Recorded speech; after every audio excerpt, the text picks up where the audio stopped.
Mike Brown just wrapped up his introductory press conference with the New York Knicks, and we got to talk about it as some major news has come out of that when it comes to his coaching staff, what's going to happen with Rick Brunson, the style of play he wants the Knicks to have this year, and a lot more. First, though, show your new coach some love. Hit that thumbs up icon. If you want the Mike Brown era with the Knicks to be successful, click the like button right now.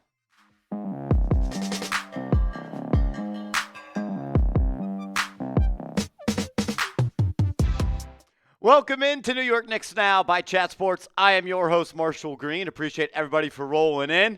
I'll tell you what, it felt weird not seeing Tom Thibodeau up there in front of the New York Knicks Chase backdrop answering questions from all of the media members. It is officially a new era for the Knicks, a new era for Knicks Now, as this is the second coach of this channel's existence, and I am hyped up about the Mike Brown era for the New York Knicks. He was cool, he was calm, he was collected. He was Mike Brown, and that's what you've heard so much about him. He is comfortable in his own skin. Nothing really phases this guy, and he is just going to be who he is, and he should be, because it's got him the job as the New York Knicks head coach. He started the press conference by thanking owner James Dolan, thanking head of basketball operations Leon Rose, and giving major flowers to the best fans in the world. You, all the Knicks fans out there, saying they're the best fans in the world. They're the most knowledgeable and passionate fans out there. And he's got big things in store. And let's start with this. He opened up the press conference immediately after giving his thanks and flowers to the organization and fans. And he made it clear his job as the head coach of the New York Knicks is to win championships. Plural. Not singular. Plural. Multiple championships. And I love it. He said this: our goal is to build a sustainable winning culture that produces championships. That's why I'm here. I'm fortunate to know what it takes to create that success. A lot of hard work, a high level of commitment, and a focus on today. Chills. I got absolutely chills. I was chillied up listening to that. And he's right. He's won not one, not two, not three, but 4 NBA championships. I know they were as assistants, but when you get to learn under Greg Popovich, you know what it takes to create a championship culture. When you were the right-hand man for Steve Kerr, when they had the best dynasty, or the most recent dynasty is the better way to say it, with Steph Curry, Kevin Durant, Klay Thompson, and Draymond Green, you saw what it takes to win championships in the modern era. He said this: I look forward to working with Leon, forming a great partnership of our shared common goal of winning a championship. I think it's been made very clear to him, just like Leon Rose made it very clear to us. It is win a championship or championships at all cost, or it's really a failure. He was asked about the expectations that are in front of him. He just saw, or this organization just fired their head coach who got them to the Eastern Conference Finals for the first time in a quarter century, and they fired him. There's big expectations here. I think you could say it is championship appearance or bust this year, and a championship very, very soon. And he said, no one has bigger expectations than I do. I love and embrace the expectations that come with being the head coach of the New York Knicks. And that's awesome. That's what you want to hear. He's not scared. He's 10 toes down as the head coach of the New York Knicks. He was asked about last year, and he said this: I thought what the group did in the playoffs shows their potential, not just defensively, but offensively too. So I'm looking forward to putting a plan in place. I love their length and their versatility. I like the ceiling. I think it's high on both ends for this group. And it is high. The ceiling is an NBA Finals, a parade, a banner in the rafters at the world's most famous arena. He knows that. I know that. And you know that. And he's not backing down from that. And I absolutely love it. He was all business. He said he's not Tibbs, but he graduated from the school of Tibbs. I'm going to say a lot, well, really not saying all that much, but he did give us some nice little tidbits, and I loved the first thing. Second thing, he talked about filling out his staff and how the New York Knicks and he were going to work together to get that done. And it sounds like there's not really a timetable on that, and it sounds like he and Leon are going to work together. And it was a common theme throughout the press conference partnership, leaning on each other, working together, working as one. I think it was made very clear to Mike Brown that we want to have a good relationship between the front office and the head coach. Mike Brown said this: Leon and I just started sitting down and talking about different ways to formulate a staff. That's going to be a process that's ongoing. Who knows how long it'll take. I also liked how Mike talked about how there's been an existing relationship between he and Leon for some years, and now it's a partnership, and they are going to work together to bring championships here. And it sounds like Rick Brunson is going to be a part of it, but maybe on a reduced role. Stephen Bondy reporting this for the New York Post right before the press conference came out. Rick Brunson will have his role on the Knicks coaching staff reduced, as Mike Brown is expected to hire a new associate head coach. So Rick Brunson staying on the bench, staying a part of the coaching staff, but he's no longer the right-hand man of the head coach. And honestly, that's how it should be. Your son is the best player on the team. I don't want to have the feeling that it was last year where it's Rick Brunson's the top assistant head coach, and Jalen Brunson's the best player. I just don't really love that dynamic, and we've kind of been told, and we know now, that some players did not like that dynamic either. And this house should be. Let Mike Brown hire who he wants on the bench. Let him go get the guy that he trusts the most, that he can lean on the most, and learn from the most to be that associate head coach. Brown is known as one of the top collaborators in the league. He leans on his assistants a lot. It's tough to lean on your associate head coach if that's not the guy that you want in that spot. So, sounds like Brown is going to keep Brunson on his staff, but he's not going to be the right-hand man next to him. We got a couple more things to talk about coming out of the press conference, but I got to give a major shout-out to today's sponsor, Ridge. If you're looking to replace your old wallet with the best wallet in the game, go to ridge.com/chat or ridge.com and use the promo code chat, and you are going to get 10% off your order today. I'll make sure that link is clickable down in the comments and description of today's show.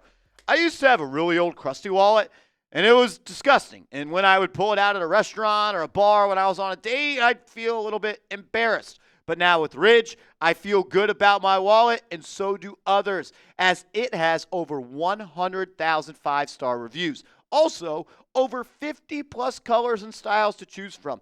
I also love the fact you can't lose it because there's a spot on the wallet for an AirTag attachment. So if you're like me and you're losing your wallet all the time, get hooked up with Ridge. Also, they have more products than just wallets. They create premium, everyday carry essentials like key cases, suitcases, and rings, all built with the same sleek, durable design. And for a limited time, our listeners get 10% off at ridge.com/chat. Or go to ridge.com, use that promo code chat, and get 10% off. So go to ridge.com, use that promo code chat, and you're all set. After you make your purchase of the best wallets in the game, they will ask you where you heard about them. Please support our show and tell them Knicks Now by Chat Sports sent you. If you're a Giants fan as well, they got a nice Giants wallet you can get. 10% off with code chat. All of that information is clickable down in the comments and description. Salute to Rich.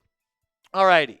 Another thing I want to talk about that he talked about is the style of play and how the New York Knicks are going to go about playing offense and defense. And what kind of popped off the page to me is he talked about how he wants to be a team that embodies pace and space, but he wants to maintain physical principles on the defensive end. Some people have coined him as an offensive coach. Some people have coined him as a defensive coach. He said we're going to spend equal time on both parts of the ball, but we want to play fast and we want to play physical on defense. Here was a quote from the presser.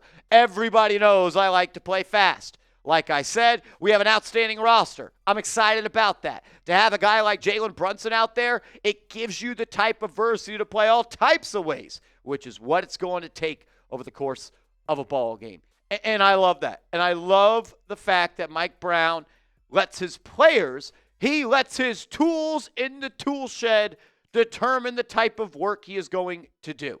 He said this: the game is about pace and space. If you're not going to get on, you're going to fall behind.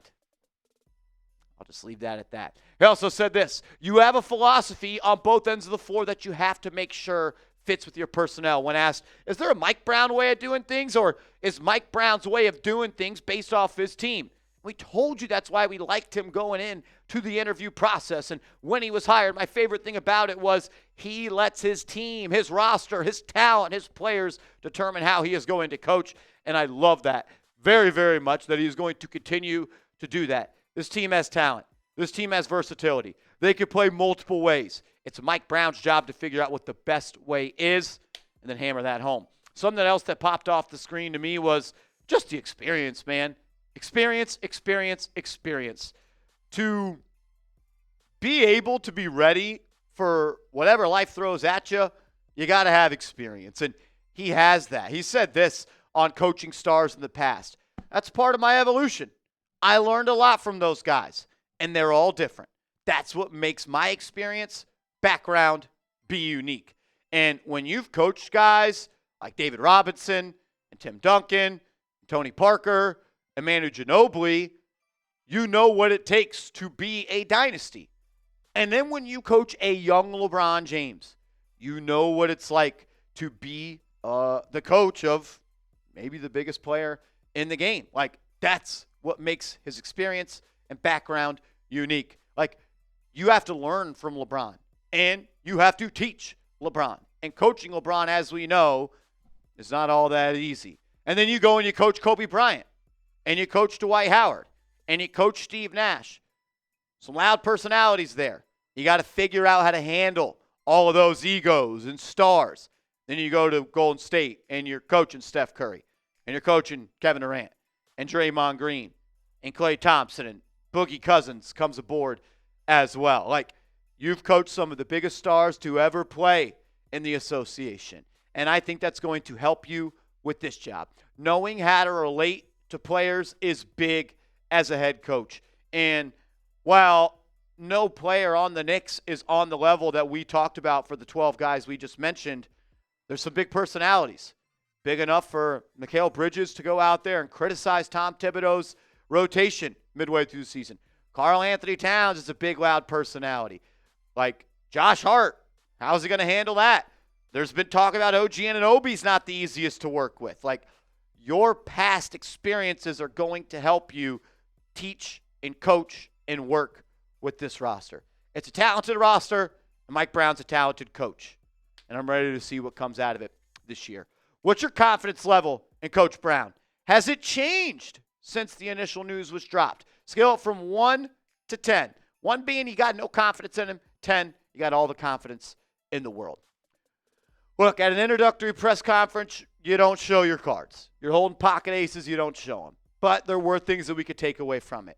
Maybe my favorite thing from the press conference was he was asked multiple questions about last year's team and how he could do a better job than Tibbs, what he could do different than Tibbs. And he did what a professional does. He showed Tibbs the utmost respect. He didn't say anything negative. He didn't say anything that made Tibbs seem like a bad coach, a bad person. It was nothing but compliments, nothing but respect. And he just said this: last year was last year. I'm focused on this year. He said he's friends with Tibbs. He's got a good relationship, and I love that.